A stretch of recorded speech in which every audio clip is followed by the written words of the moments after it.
साथियों, मैं आपको बताना चाहता हूं, जो आज देश के अंदर हालात बने हैं आप उससे वाकिफ हो।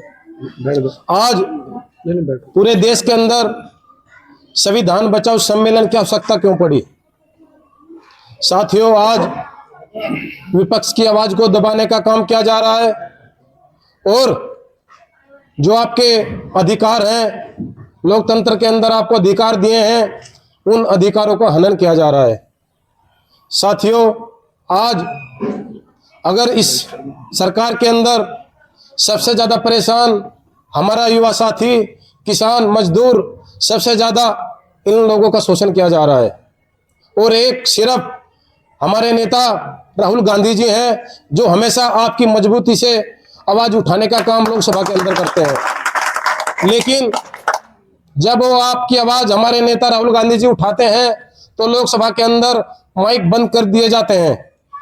और राहुल जी कभी हार मानने वाले नेता नहीं है।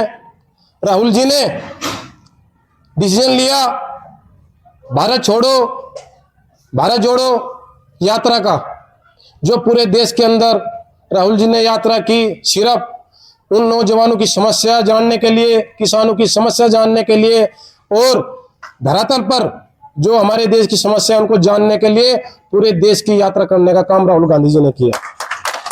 साथियों, जिन नेताओं ने राहुल गांधी जी की यात्रा के अंदर यात्रा का स्वागत किया, उन नेताओं पर बीजेपी के द्वारा मुकदमे लगाने का काम किया गया। लेकिन हम डरने वाले लोग नहीं हैं, संघर्षशील हैं, संघर्ष करते रहेंगे और आपको हमेशा हम नीचे दिखाने का काम करेंगे। और जब राहुल गांधी जी ने लोकसभा के अंदर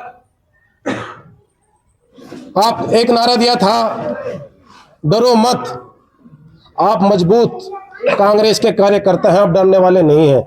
और मैं आप लोगों का धन्यवाद करता हूं क्योंकि आप ही बहादुर लोग हो जो इस विपरीत परिस्थितियों में इनसे संघर्ष करने का काम कर रहे हो।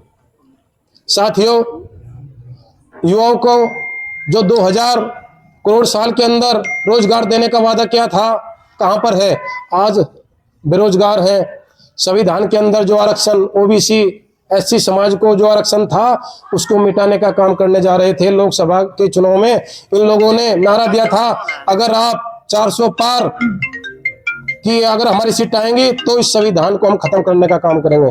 लेकिन आप धन्यवाद के पात्र हैं, आप लोगों ने संघर्ष किया, गठबंधन को 43 सीटें यूपी के अंदर देने का काम किया और मुझे उम्मीद है कि 2027 के अंदर आप राहुल जी के हाथों को मजबूत करने का काम करेंगे। और मेरा आपसे निवेदन है कि किसी भी लड़ाई को लड़ने के लिए अपने आप को मजबूत करना पड़ता है। जो कांग्रेस पार्टी के द्वारा, राहुल जी के द्वारा ये संगठन सर्जन का कार्यक्रम पूरे प्रदेश के अंदर चलाया जा रहा है। हमारा जो कार्यकर्ता बूथ बूथ तक हमारा कार्यकर्ता बने, नए पंचायतों में हमारे कार्यकर्ता बने, जिससे हम इन झूठों से लड़ाई लड़ने का काम कर सके। मेरा सभी साथियों से निवेदन है कि संगठन सर्जन के तहत मोदी नगर के अंदर संगठन को मजबूत करने का काम करें। हमारे बूथ पर कार्यकर्ता मजबूत हों ताकि हम इन झूठों से लड़ाई लड़ने का काम कर सकें। जय हिंद, जय भारत, जय कांग्रेस।